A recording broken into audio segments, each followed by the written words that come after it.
দেখুন, নির্বাচনের আগে নির্বাচনী জোট গঠন সংক্রান্ত বিভিন্ন রাজনৈতিক দলের বিভিন্ন রকমের অবস্থান এবং কৌশল থাকে। সেটা তফসিল ঘোষণার আগ পর্যন্তও চলতে পারে, এমনকি তফসিল ঘোষণার পরেও চলতে পারে। সেটা যার যার রাজনৈতিক দলের একটা কৌশল এবং একটা বলতে পারেন নীতি, সেটা নির্বাচনী জোটের ক্ষেত্রে হয়ে থাকে সাধারণত প্রত্যেক নির্বাচনের আগে। সে বিষয়ে আমার মন্তব্য নেই।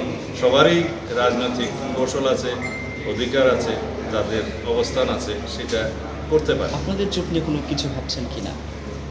আমরা আমাদের আগের প্রতিশ্রুতি অনুযায়ী আমাদের সাথে যারা যুগপৎ আন্দোলনে শরীর ছিল এবং ফ্যাসিবাদ বিরোধী গণতান্ত্রিক আন্দোলনে আমাদের সাথে ছিল, জোটের যুগপৎ আন্দোলনের সঙ্গীর বাইরেও, তাদের সবার সাথে আমরা আলাপ আলোচনা করে আমরা ঐক্যবদ্ধভাবে নির্বাচন করার যে প্রতিশ্রুতি, সেই জায়গায় আমরা আছি।